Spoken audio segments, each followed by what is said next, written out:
का बजट धन का उपयोग, बजट की अगर बात करेंगे तो स्मृति ईरानी जी आपने बड़ी सरलता से ग्राफिक पेश किए बजट को लेकर। यूपीए सरकार का 5 साल का बजट पेश करती है वो अपने ग्राफिक्स में, और बीजेपी सरकार का 9 साल का बजट। स्वाभाविक है हमारे 5 साल के बजट के मुकाबले आपका 9 साल का बजट अधिक ही लगेगा। अगर आप में थोड़ी ईमानदारी होती तो आप यूपीए के 10 साल का महिला बाल विकास का जो बजट है सरकार का वो पेश करती और अपने 10 साल का पेश करती, ना आप ये बेईमानी करती कि हमारा 5 साल और आपका 9 साल का बजट पेश हुआ। अब बजट की हकीकत यह है कि अगर आप देखेंगे महिला बाल विकास बजट 20.7% की बढ़ोतरी करता रहा, कभी भी कम नहीं हुआ इन 10 सालों में। 2004 से लेकर 14 पहुंचने तक हर साल बजट में बढ़ोतरी हुई और 20.7% बढ़ोतरी हुई। आपके समय पर क्या हुआ? कुल बढ़ोतरी मात्र 3.4% आपके बजट में बढ़ोतरी हुई।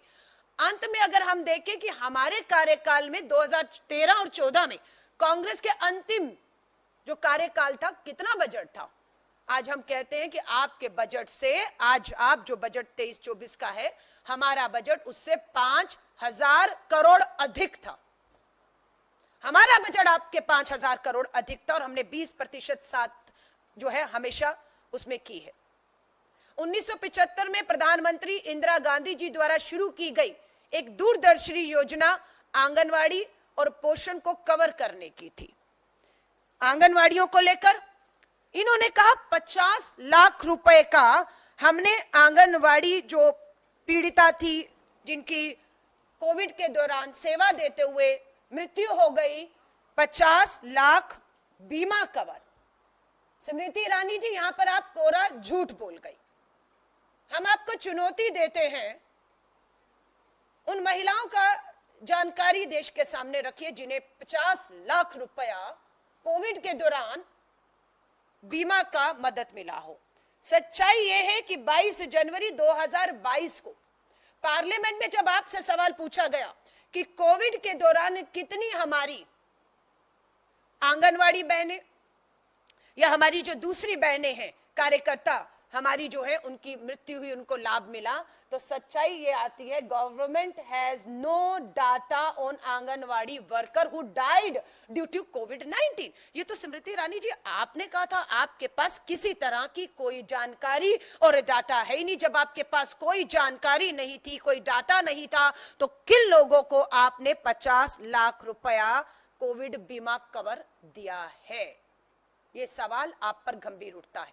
यहां पर भी हमें बहुत बड़े भ्रष्टाचार की खुशबू आती है कि कागज पे दिखाकर किन्हें बीमा दे दिया गया, क्योंकि सच्चाई ये है कि जो हमारी आंगनवाड़ी की कार्यकर्ता थी या हमारी हेल्थ वर्कर थी, उन्हें कोर्ट तक जाना पड़ा, उन्हें अपने घर के बर्तन, जेवर, सब कुछ बेचना पड़ा ताकि वो अपने जान भी बचा पाए और अपनी जीविका भी बचा पाए और अपने घर को भी चला पाए। ये आपकी सच्चाई है।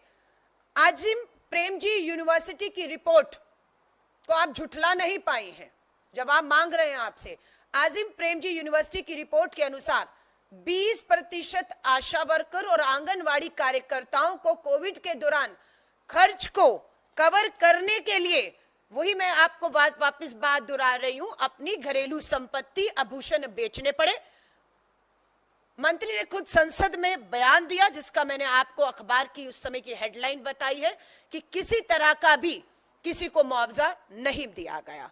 ये कोरा झूठ है जो हम आपको आज बेनकाब करते हैं। उम्मीद करते हैं आप एक बार फिर से ट्विटर नहीं खेलेंगी या मेरी आज की प्रेस वार्ता को आप नजरअंदाज नहीं करेंगी। आपके पास समय ना हो तो उम्मीद करते हैं आप अपनी महिला मोर्चा की अध्यक्ष को बिठाकर इन सवालों के जो हम आपसे आवाज उठा रहे हैं उसके आप हमें जवाब दें।